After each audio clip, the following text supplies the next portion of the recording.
Good afternoon, everyone. Welcome to United Way of Southeast Louisiana's Public Policy Committee educational session. Today, this is our fourth session, and we are super excited to have you here today. We're going to give everyone about 30 seconds to join, but just sit tight and we will get started shortly.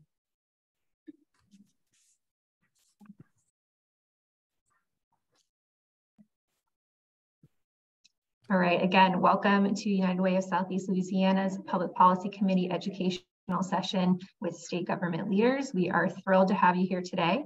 I'm going to go over some quick housekeeping items before we get started. So this session is being recorded and will be shared with all registrants afterwards. So if you have to jump off, don't worry, you will get that recording. And then we encourage you to share questions throughout the presentations using the Q&A feature. We also have the chat enabled if you'd like to share thoughts and engage in the chat. And with that, I'm going to pass it to Michael Williamson, United Way of Southeast Louisiana's President and CEO. Thanks, Mary, and good afternoon, everybody. Just a brief introduction and welcome. I want to thank those that are participating today, and as well our esteemed panelists that you'll hear from shortly. But just want to kind of recap for folks the, kind of a snapshot of our United Way and our mission and vision. If you go to the next slide, Mary.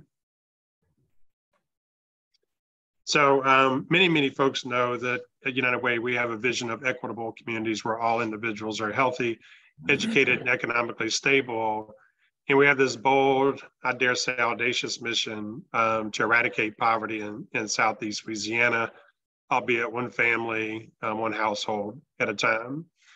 And we've taken a pretty robust approach, leveraging our blueprint for prosperity based on what we call internally the 4 I's. First, we believe in investing in programs and collaborations that are focused on the broader issue of poverty.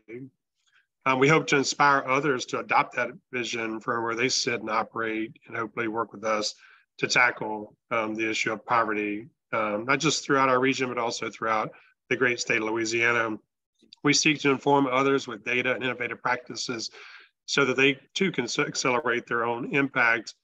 And then we also believe it's important to initiate new collaborations where they're needed most, often filling gaps where gaps exist. And so this is a snapshot of our mission, but we often say we don't do this work alone. United Way is really a concept or an idea.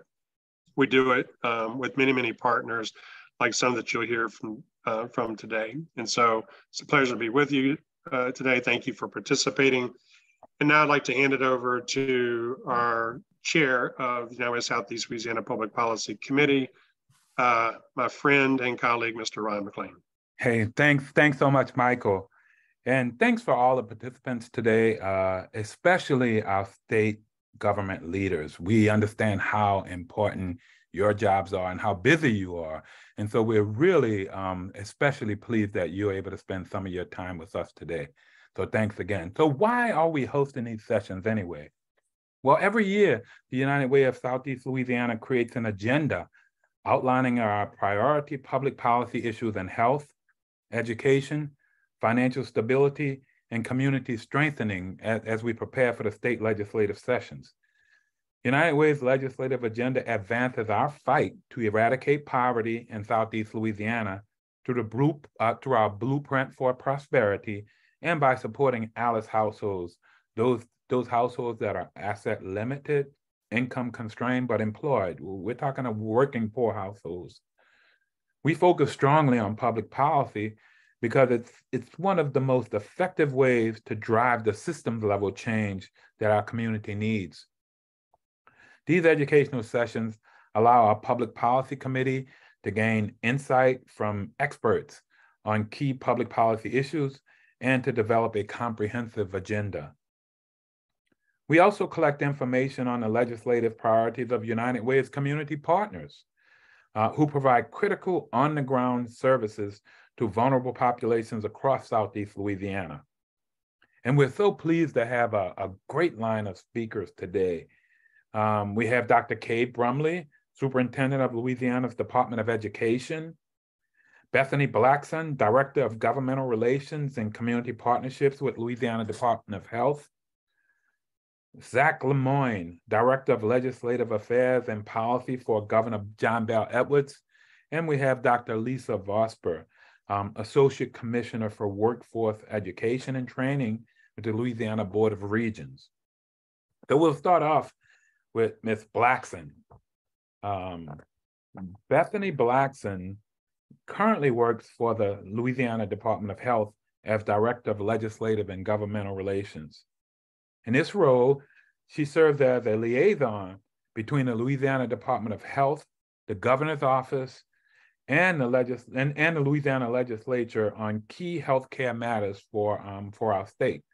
Bethany previously served as an Assistant District Attorney for the Calcasieu Parish District Attorney's Office, and in the Louisiana House of Representatives as a staff attorney for the Health and Welfare Committees. Ms. Blackson. Thank you so much. And good afternoon, everyone. Thank you all for having me here today. Dr. Phillips unfortunately had another matter that she had to take care of, so I'm filling in for her. So I'm happy to be filling in and providing you with updates on the department. I want to just thank United Way Southeast Louisiana. Thank you all for your partnership, and United Way for your partnership with the department. I know that we all have been working with you all on numerous collaborations, and just wanted to thank you all for that. Before I speak on our upcoming legislative session priorities, I just want to take a moment to highlight the Whole Health Louisiana initiative. And we can go to the next slide. Thank you.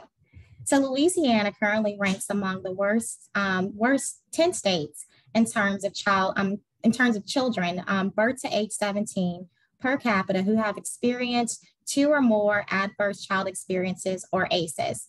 18.6% of children in Louisiana compared to the 14% US average. The Whole Health Louisiana initiative was created to help as it relates to a trauma-informed state plan in response to the needs of Louisiana's children. This is a multi-sector statewide effort to create a plan to prevent childhood adversity and trauma and address short and long-term impacts of adversity and trauma on children in this state. Introduced and championed by our very own First Lady, Donna Edwards, and her Louisiana First Foundation initiative in 2021. With the Department of Health, this is coordinated through our Office of Public Health's our Bureau of Family Health. This effort is intended to be adopted and implemented by child and family serving entities across the state. Representatives from a range of agencies and organizations are crafting the Whole Health Louisiana plan based on statewide findings as detailed in the statewide ACEs Discovery Report released in August of 2022. The final state plan is to be released in November of 2023. This plan will help Louisiana agencies serving children and families to align priorities better develop strategies to build a stronger, brighter, trauma-free futures for all Louisiana children. This initiative has the potential to make a real difference in the lives of some of our youngest and most vulnerable Louisiana residents, both now and for generations to come, as we work to address childhood trauma and its effects. I am grateful for the collaboration with United Way of Southeast Louisiana as we need every voice to come together to create the best possible path for the Louisiana children and families impacted by trauma. So our next slide, as we continue our work with Whole Health Louisiana, we also will be focusing on several key priorities this legislative session. Our package this session includes 1 bill relative to Medicaid and 2 bills within our Office of Public Health. In the interest of a quick overview, these bills include our Medicaid procurement of fiscal intermediary services, our Office of Public Health's technical bill as it relates to hemp, and then finally our newborn screening modernization. Procurement of our fiscal intermediary contracts. So the purpose of this bill is to amend statute which governs Medicaid Managed Information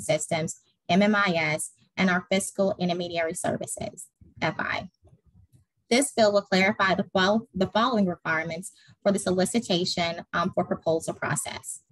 That NASPO procurement is not subject to the requirements of the solicitation for proposal process, and it'll clarify in statute which requirements require prior approval by JLCB. In other words, this bill will clarify which requirements LDH is subject to when using the National Association of State Procurement Officials, which is NASPO, process for Medicaid Managed Information Systems, allowing for a smoother process and stronger continuum of care for Medicaid recipients and providers alike. This change would also relieve transitional stress on providers, managed care organizations, and LDH employees in maintaining consistent technological support. Our second bill is relative to hemp. The purpose of this bill is to amend statutes so that language may clarify responsibilities and roles LDH has regarding the misbranding and sale of illegal consumable hemp. We also want to define what is consumable hemp, which means any product derived from industrial hemp that contains any cannabinoid, including cannabinoid oil, and is intended for consumption or topical use. This change would clarify legal language related to misbranding of consumable hemp products, helping to ensure legal consumable hemp products are found on our retail shelves. Illegal products are knowingly being sold at Louisiana stores, but this clarification will ensure that all manufacturers and business owners who sell consumable hemp are selling legal products that meet the standards and safety to protect public health. And our final bill in our package is relative to newborn screening statute modernization. The purpose of this bill is a technical revision to the section of the newborn screening statute related to tests identified in code. Statute defines the process by which Louisiana newborn screening systems will remain current with the National Advisory Committee on Heritable Disorders in Newborns and Children Recommended Uniform Screening Panel, RUSP. Changes are intended to encourage the use of rulemaking rather than legislation when new conditions and tests are recommended, and to add accountability measures to the statute. This bill will quicken the process for adding conditions to the newborn screening panel, helping to ensure genetic and metabolic conditions are identified at birth and newborns and their families are connected with the treatment and support as early as possible. A final key priority for us this legislative session will be the Medicaid unwind. For background information, Louisiana Medicaid currently provides health insurance coverage for just over 2 million people throughout the state. The pandemic led lawmakers to include a continuous coverage requirement in the Families First Coronavirus Response Act. This requirement means Medicaid has not ended coverage for most members since March of 2022.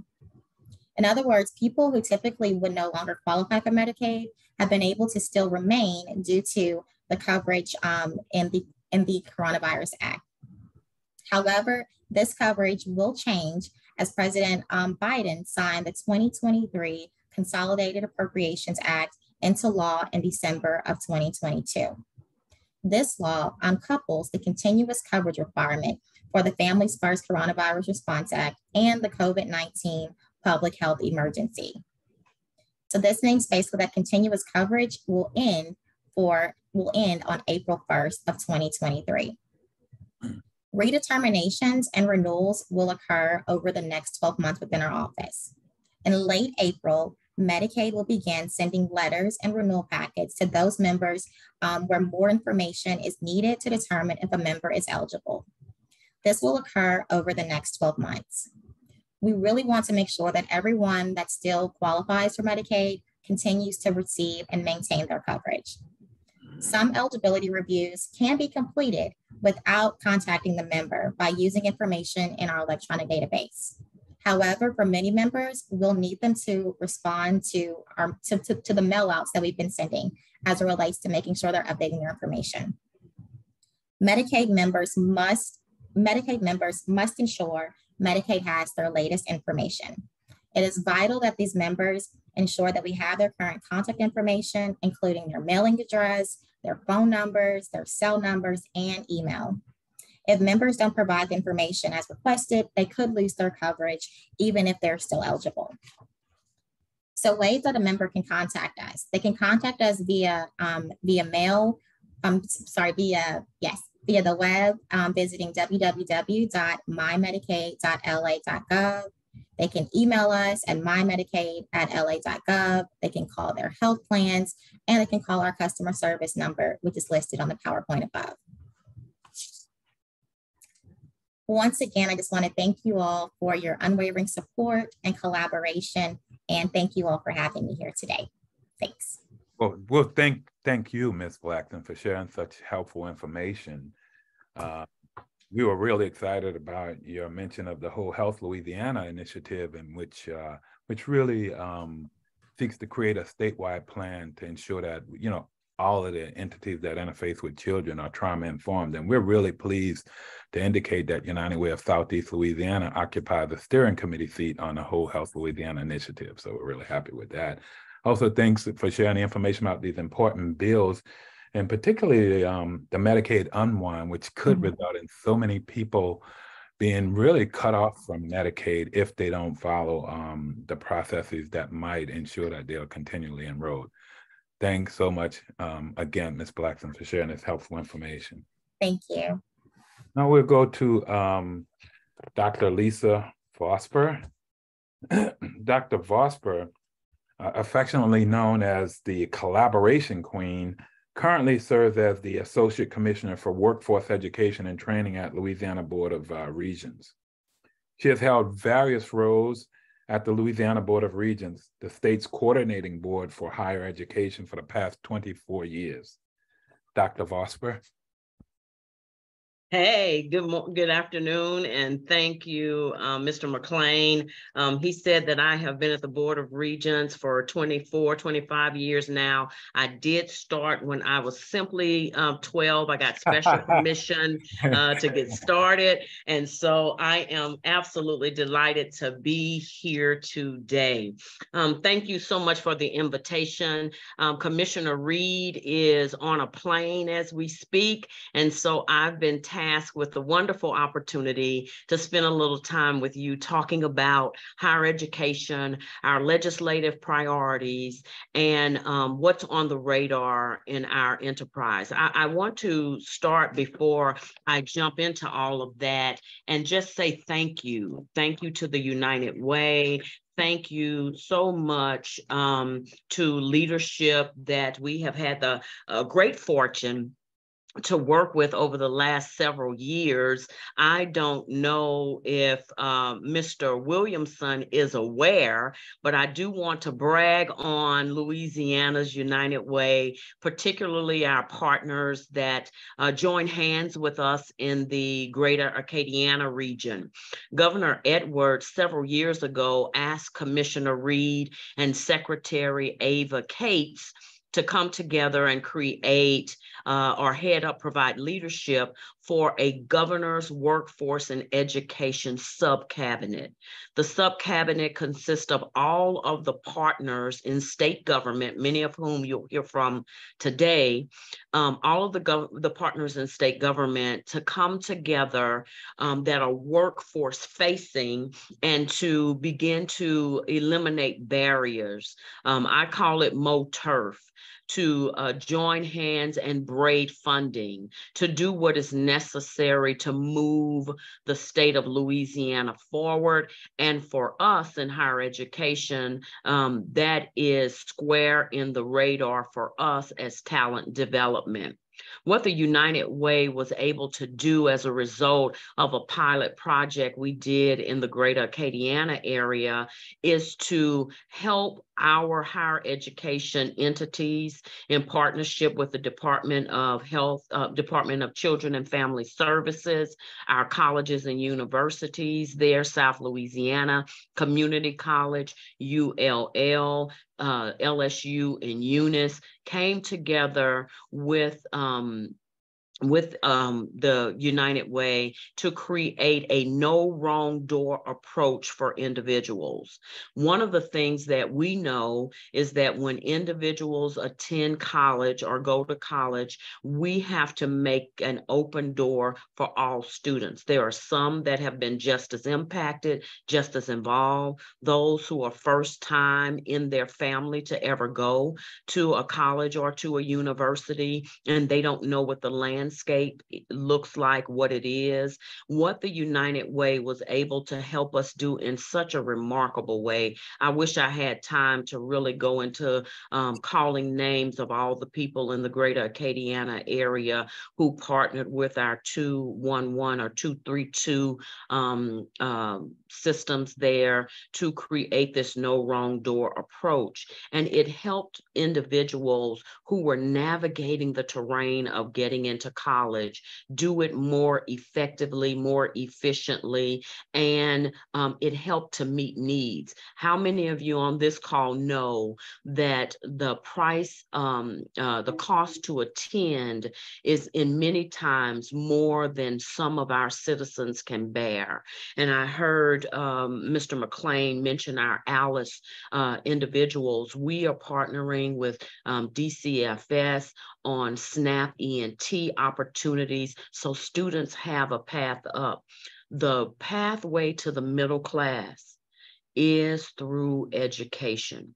And so we're excited to be talent developers and partners with you all in this work.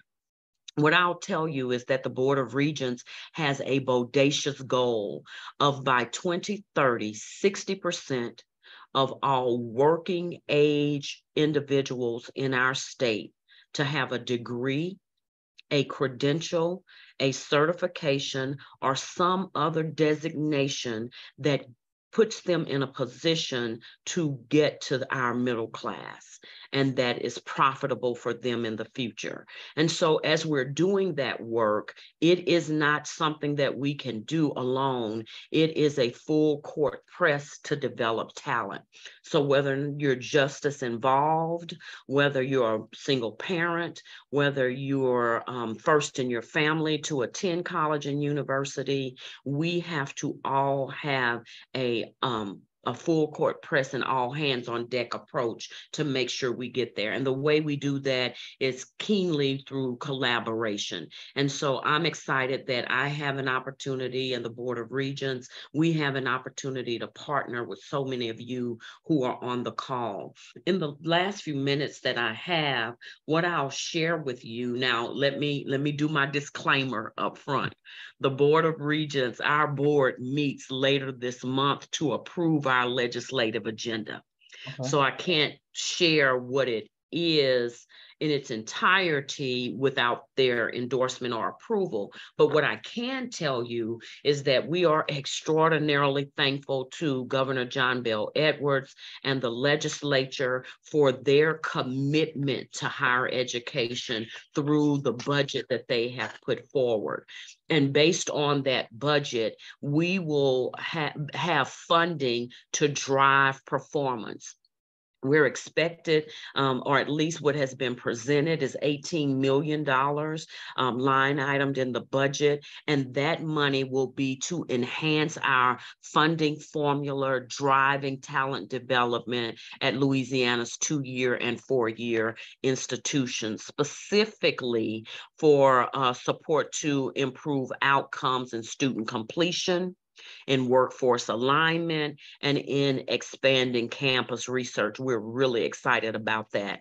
The budget also provided legacy and mandated cost. And one of the challenges that we have had before funding was really dedicated to higher education is that we had some legacy cost issues, and these covering the cost of increases in healthcare and in retirement. So the $19 million that has been at least earmarked in the budget would be extraordinarily helpful in helping us to move that agenda forward. We also have specialized institutions. Those are the institutions like the ag centers, the law schools, et cetera, that we have the budget outlined that the governor proposed has $10 million for an investment to increase research and public service productivity at Southern and at LSU through their ag centers and at Pennington Biomedical Research Center. And those are things that we support and are excited about, our law center, et cetera. There is money that's been put in place, $39.5 million for talent recruitment and investment. And that is to increase our on-campus talent recruitment and investment funds that allows institutions and entities across our state to allocate resources to their most critical needs. And we're excited about the opportunity to be able to do that. The other thing that is on our radar is a focus on accountability. And as we've talked about Alice, as we've talked about the poverty conditions in our state, one of the things that is one of my favorite programs that we have are GO grants. The governor and has proposed an additional $15 million for GO grants. GO grants is need-based aid that continues to be essential in our state to improve student access and success in post-secondary education. If the pathway to the middle class is education and credential attainment, then for those who have the least resources, we have to fill the gap. And so GO grants and an investment there is extraordinarily exciting. We also have a targeted request package for LASFA's high school outreach and engagement. That would be about $3.5 million. We are doing work in cyber security, in nursing, in teacher education, and innovative programs in that regard. And there's another $7.5 million that will be there. And in addition to that, we provide coastal and marine consortium. It's called LUMCON, our Louisiana Marine Consortium. And we're putting $2 million there that we've requested for LUMCON to expand the maritime research and education that's critical to our state as we look at opening the Blue Works campus in Houma, Thibodaux. The other thing that the Board of Regents is tasked with each year is you may hear them talk about a study resolution. And so various committees in the legislature may ask regents to study something. And so we have 12 of those that we have submitted, maybe a few more. I'll count it before I finish up. And those reports have been submitted in response to legislative mandates on power-based violence and Title IX, which you've heard in the news. We've sent a report in on that. Louisiana STEM Advisory Council. We bring STEM partners from around the state together to talk about STEM in our state, and we've done a status report on that. Our master plan status report, we always provide. Health Works Commission's annual report around health. We've sent that report to the legislature, as well as our Louisiana Post-Secondary Inclusive Education Advisory Committee, dual enrollment, HBCU Council's Advisory Committee, a lot of great work going on there. We've sent that report in. The support fund that funds our research in our 8G work, we've sent the report in for that. Our cyber talent initiative report, we have sent that in to the legislature, as well as articulation and transfer.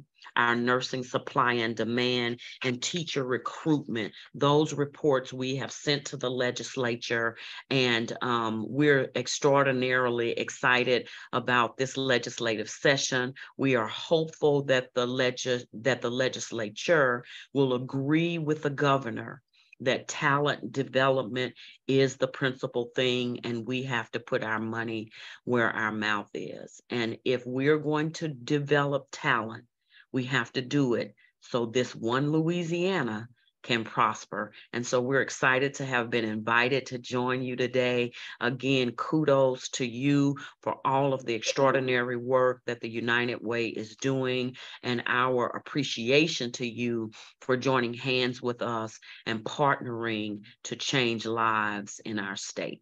Thank you so much for having me join. And Mr. McClain, I'll turn it back over to you.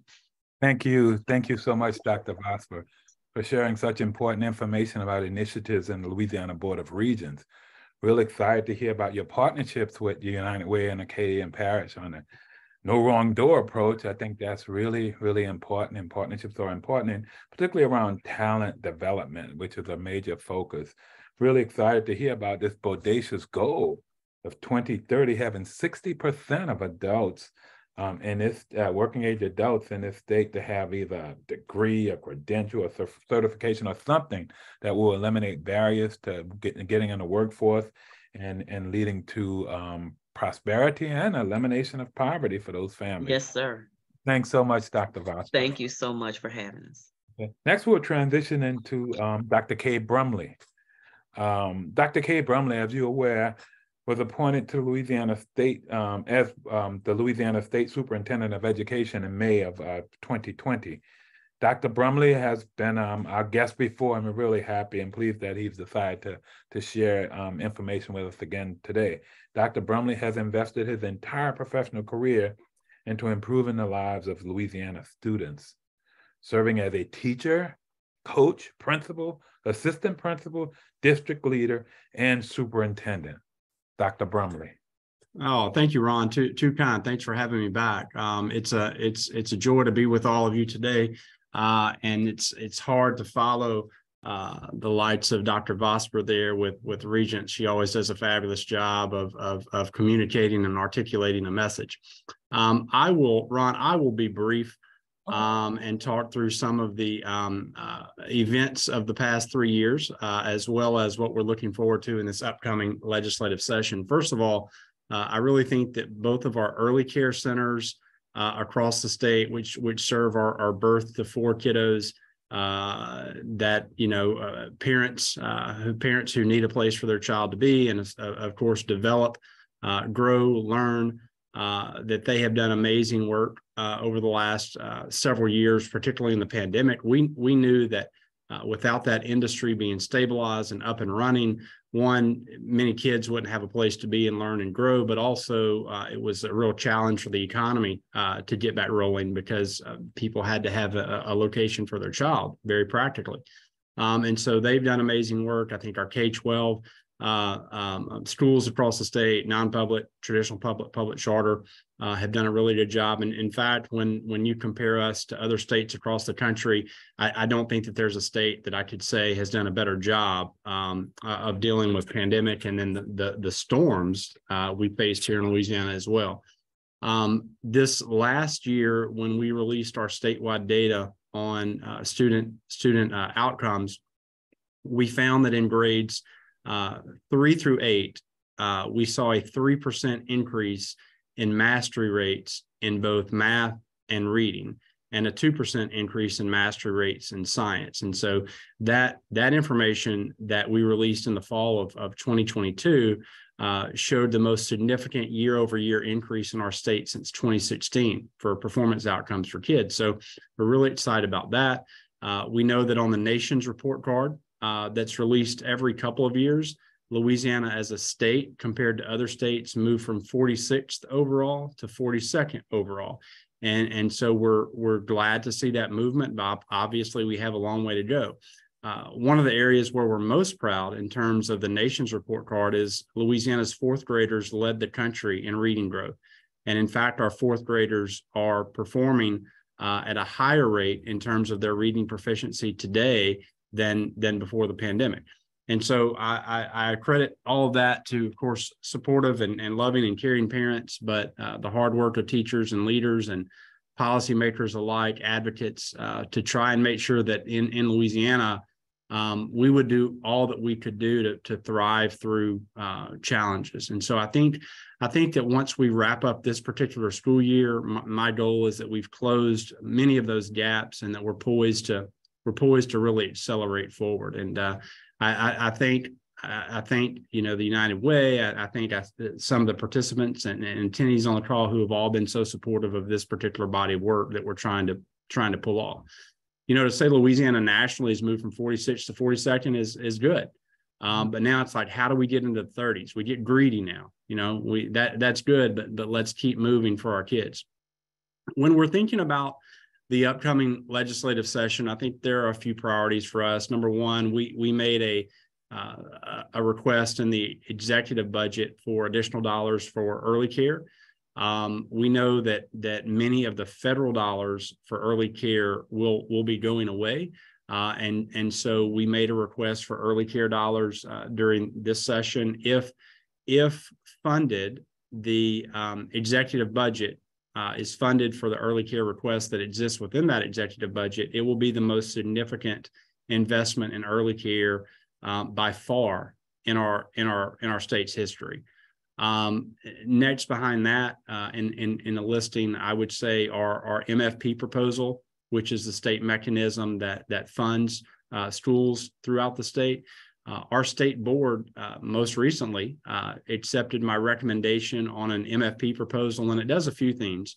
Number one, it aligns with the governor's executive budget on providing a $2,000 across the board pay raise for certificated employees in our schools. And a $1,000 pay raise for support employees. Beyond that, the proposal that we put forward and our state board approved creates a pool of dollars that is the equivalent of $1,000 per teacher. But the way this particular pool would work is that local systems would have the ability to target those dollars towards critical shortage areas, such as special education, foreign language, high school math teachers, high school science teachers. They would be able to use this funding to incentivize teachers to work in some of our harder to staff schools. Those would be schools that serve populations that are 85% or greater economically disadvantaged.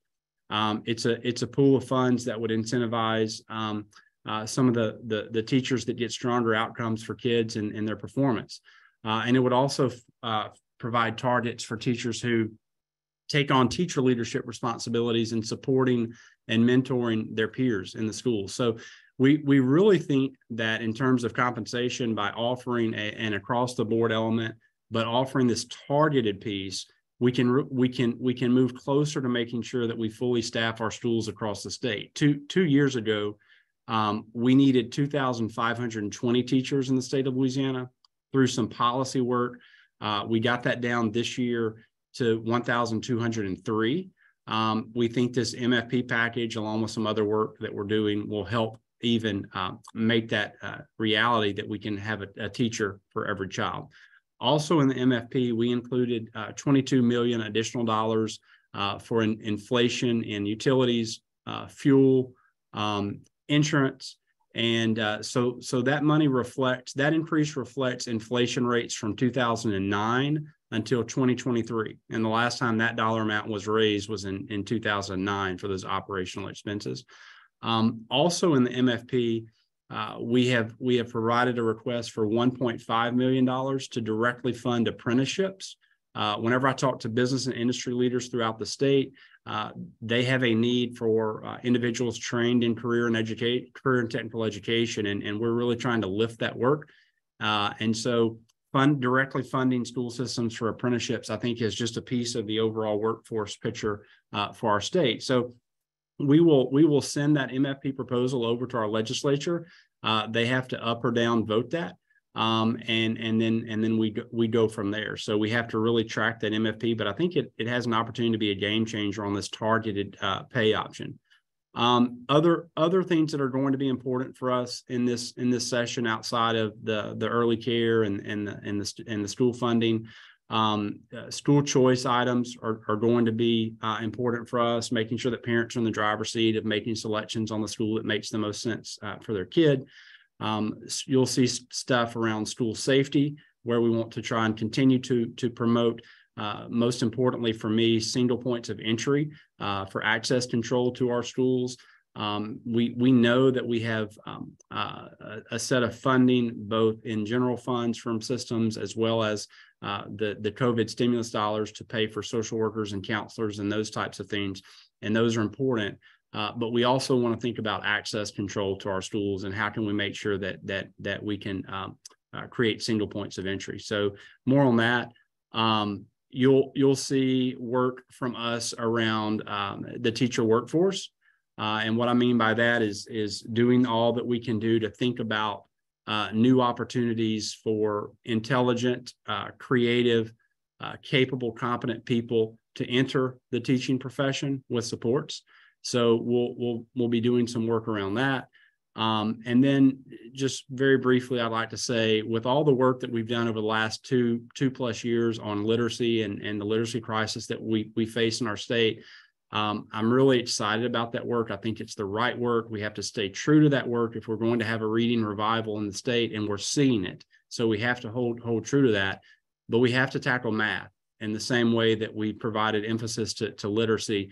So you'll see work from us around foundational math skills through the K-12 experience that we'll be talking about this legislative session. So Ron, that's just a little bit of information around where we've been and some things we're looking at moving forward.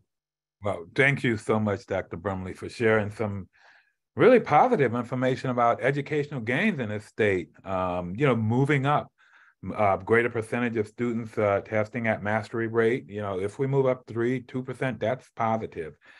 Going from 46 to 42 among states is huge for me, given my history with seeing us at the bottom rung for so long. These are things real positive things, and hugely successful LA4 program. We've known about that, but to say that we lead the country is a huge plus that we need to kind of celebrate. And obviously, legislative priorities are on point. We truly believe in early care and education, as you're aware.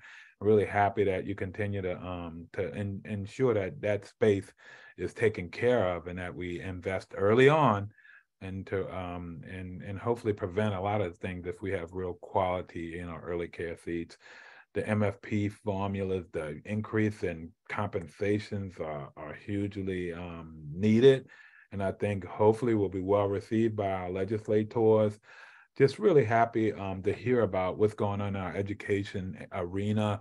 Dr. Cade, Brumley, it really does make every bit of sense for us to continue to kind of put what we think is really important first, and that's our kids. And it seems like the Department of Education continues to do that.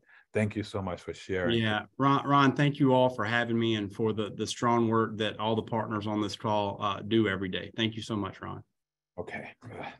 All right, now we are transitioning to Zach Lemoine. Zach Lemoine is the Director of Legislative Affairs and Policy for Governor John Bel Edwards. Zach joined the governor's team as House liaison prior to the 2019 legislative session. In the final year of the governor's first term, he navigated policy and legislation in the House until January 2022, when he moved to engage in the Louisiana Senate. Since October 2022, Zach now serves as the governor's legislative and policy director. Thanks for being with us, Zach. Absolutely, Ron. Thank you so much. Thank you for having me. Appreciate the opportunity to speak with you all today. I know I'm obviously no governor, but I do work for one, and I kind of think that I work for a pretty good one. So I'm very excited to be here today with you all. I'm going to kind of share some stuff that the governor highlighted in mid-February at Joint Legislative Committee on the Budget when he presented his final executive budget to JLCB. One of the things that the governor spent a lot of time focused on, and I think is worth mentioning many, many, many times, if you look at the state budget when the governor took office, compared to where we are today, it is a truly remarkable difference. We've come an incredibly long way. I'm sure you all recall when the governor took office in 2016, we had $1 billion deficit. And within the year, we noticed that $1 billion deficit grow to nearly $2 billion. After considerable effort from our stakeholders, our legislative partners, and advocates across the state, we were able to get the state on much more firm financial footing. And since 2017, we have managed to have 6 consecutive surpluses. And I've heard the governor say multiple times, and I'm sure you have as well, he would much rather deal with surpluses than deficits. The dynamic and engagement is completely different. And when we have surpluses, it gives us the opportunity to do more for the people of the state.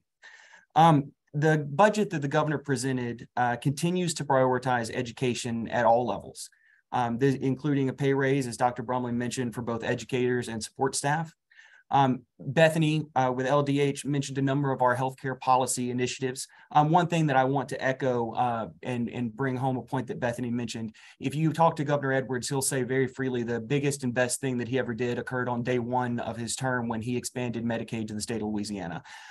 The time for Medicaid recipients to begin to fall off the rolls is troubling. So any help that we can get from our partners in United Way to carry that message from LDH to ensure that they have their information correct with the state is incredibly important. The transition to allow more of Louisiana's working people who experience low income to have the necessary healthcare has just been a transformation for our state, and we need to ensure that those individuals are properly informed so that they don't lose that coverage.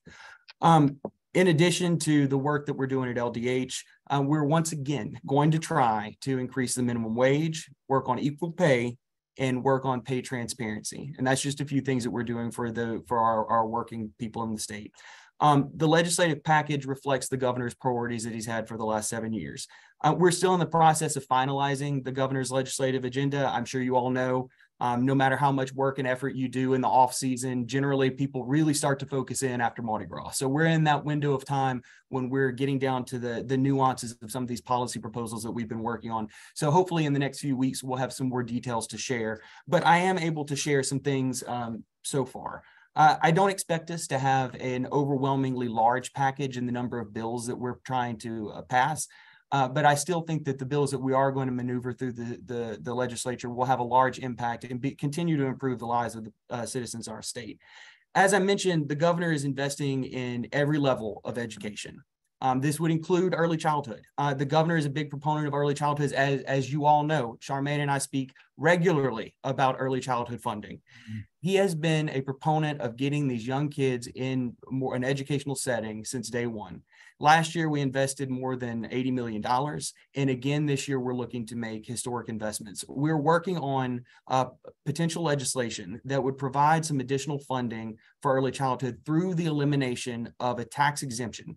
This exemption is not heavily utilized and could potentially serve as an avenue to help fund early childhood. So we're working with some of our partners at Department of Revenue to see what those options would look like. And then should that come to fruition, we would definitely need the help of our partners and advocates within the United Way to help carry that message. It was outstanding to hear from Dr. Brumley the fact that our reading scores in 4th grade have increased. Our teachers in K through 12 are truly doing exceptional work, and this is on the heels of the challenging time that they had with the coronavirus pandemic. To date, this governor has provided $3,000 in pay raises to our K through 12 teachers. During the upcoming session, the governor is asking for an additional $3,000 that would bring us very close to the SREB average. The budget that he presented to JLCB includes the $2,000 and $1,000 for $2,000 for all educators and $1,000 for support staff, as Dr. Brumley mentioned. We anticipate in May, the Revenue Estimating Conference will meet again to do a projection for additional revenues for this year. We expect there to be a pretty significant increase in projected revenue. And when that occurs, our goal would be to ask for that additional 1,000 and that additional 500 for teachers and support staff respectively. So we're going to continue to work with our partners in education to advocate for that. But ultimately, we're on the same page in the sense that our teachers in K through 12 have done fantastic work. In order to recruit and retain them, we have to get them an adequate wage. So increasing that pay is essential and has been one of the governor's key components of every legislative session. I come from a higher education background. Prior to joining the governor's team, I was government affairs at LSU. It was an incredibly challenging time to do education policy work prior to this administration. I have to applaud Dr. Kim Hunter-Reid and Dr. Vosper and all of the Board of Regents for the outstanding work that they're doing.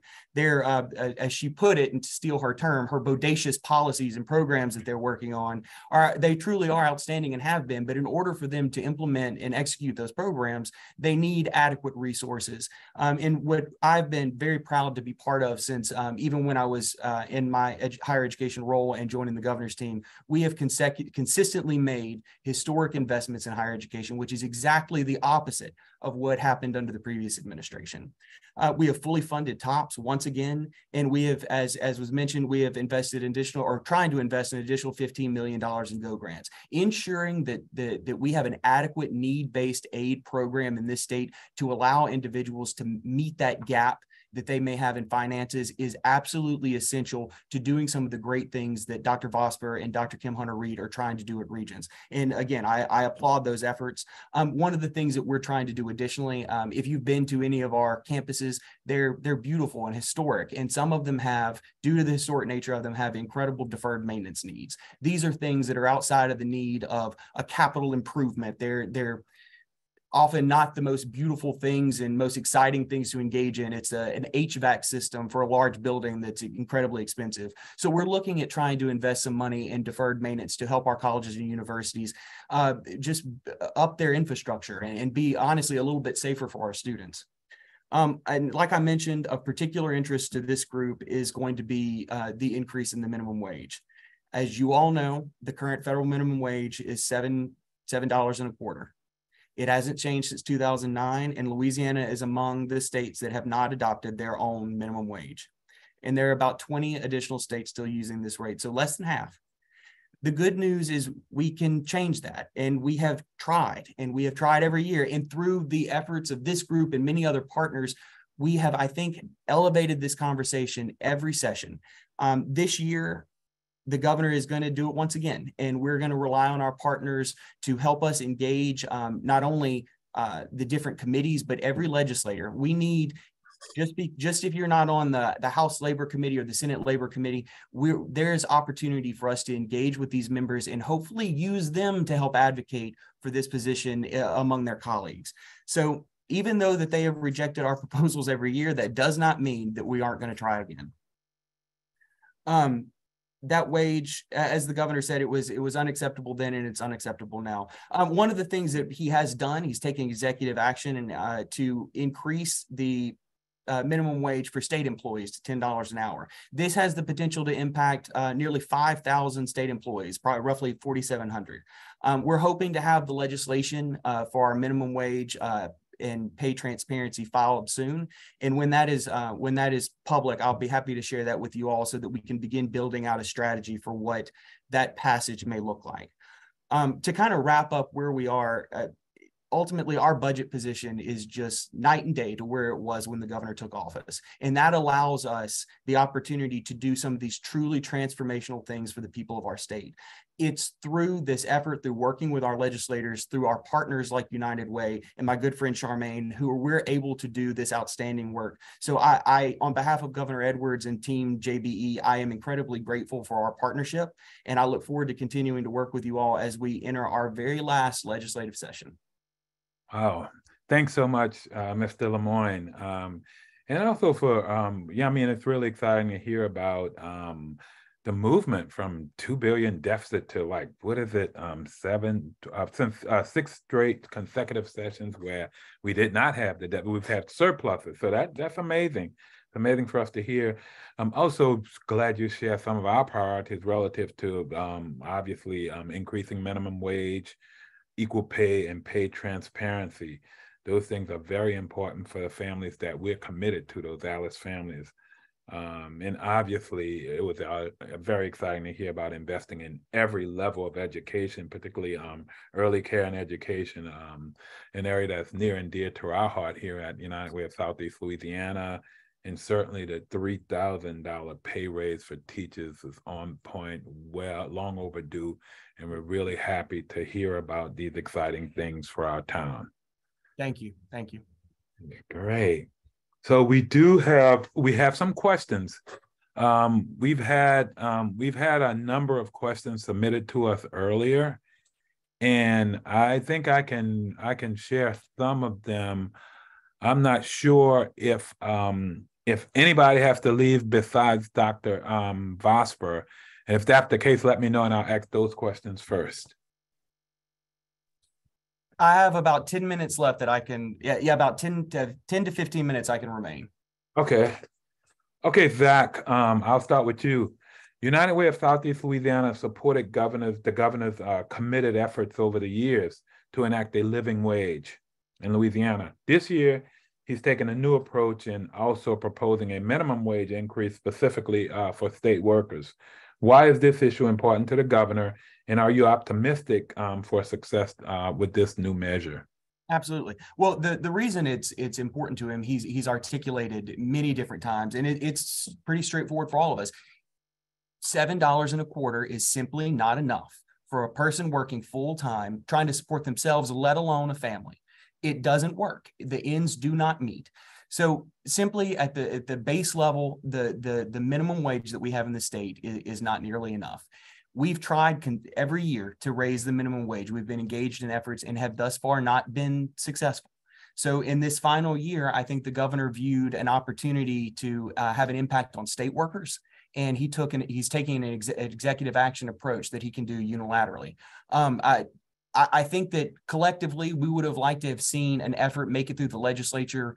That way it's universally agreed upon, voted upon, signed by the governor, and then we have a minimum wage in the state that's higher than $7.25. We haven't been successful in getting there. So at the very least, we can take care of our state workers. I'm optimistic about this session. It is a campaign year. It's election year. So a lot of people are going to be going back to their districts and asking them to vote for them again. People in Louisiana recognize that this wage is not a living wage in today's time. If we can continue to not only bring that message to these individual legislators' districts so that they get phone calls and get emails and have people reach out to them directly, I'm also going to work with Charmaine and our additional partners to really engage other members of the legislature who have not previously had a huge impact on this conversation. We've spent a lot of time looking at, and if you're talking about the House of Representatives side, Representative Barbara Carpenter is a fantastic and phenomenal champion for working people.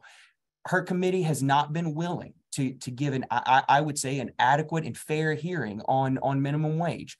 So maybe pursuing the minimum wage bill on the House side as a first bite isn't the best option. Maybe we need to start on the Senate. So we're looking at different avenues to pursue and hopefully have a more robust conversation that maybe at this time can have a bigger impact than previously. And Charmaine, I'm looking at you. I'm going to be giving you a call because we need the help.